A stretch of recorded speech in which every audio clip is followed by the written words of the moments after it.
Yeah, para to sa mga anak na pinalaki ng isang magulang. Single mom, ibinigay ang lahat. Makinig ka.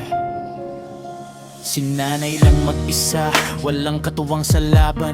Umaga hanggang gabi, trabaho'y walang pahinga't hanggan. Dalawang papel ang ginampanan, tatay at nanay, para lang di mo maramdaman na kulang ka sa buhay. Nung wala kang baon, siya ang naghanap ng paraan. Kahit wala ng tulog, basta ikaw may kinabukasan. Umuutang nagtitiis, kinakaya lahat ng sakit, para lang sa diploma mong hawak mo na ngayon. Ganun kabigat yun, legit. Pero ngayon, nasa ibang bansa ka na. Nakalimot ka na ba kung sino ang nagtiwala sa'yo noon pa ko umasta ka? Parang hindi mo siya kilala, samantalang siya ang dahilan kung bakit ka nandyan na. Si nanay lang ang nandyan nung wala ka pang lahat. Siyang sumalo sa'yo kahit sa'y sugatan at pagod na at wasak. Ngayon na may narating ka, sana wag kang maging salat. Sa respeto at pagmamahal, yan lang ang sukli sa lahat. Single mom, pero triple lang hirap na dinanas. Hindi lang problema, pati mundo'y pinasan. Mga luha niya itinago sa gabi, para sa umaga ngiti pa rin ang ibibigay sa'yo kahit wasak na sa sarili. Graduation mo, siya ang pinaka-proud. Sigaw ng pangalan mo, mas malakas pa sa crowd.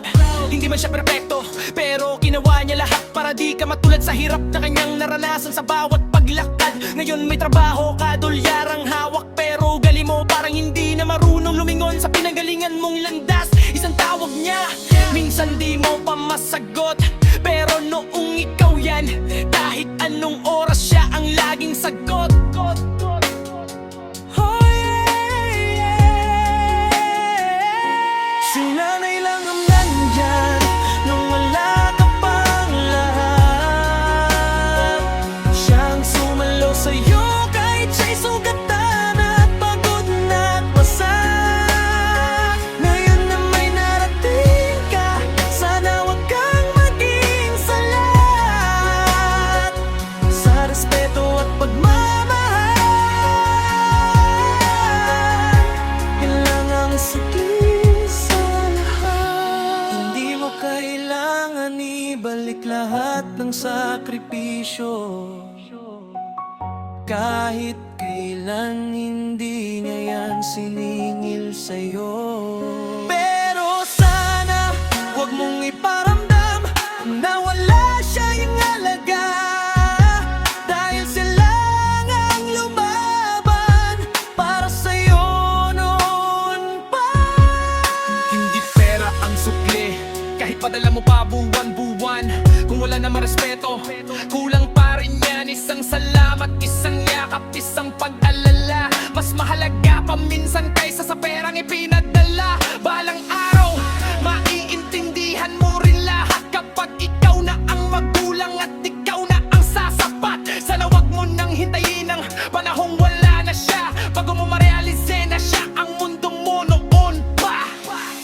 Yeah, para sa lahat ng single moms, kayo ang tunay na bayani. At sa mga anak, huwag niyong kalimutan kung sino ang unang naniwala sa inyo. Si nanay lang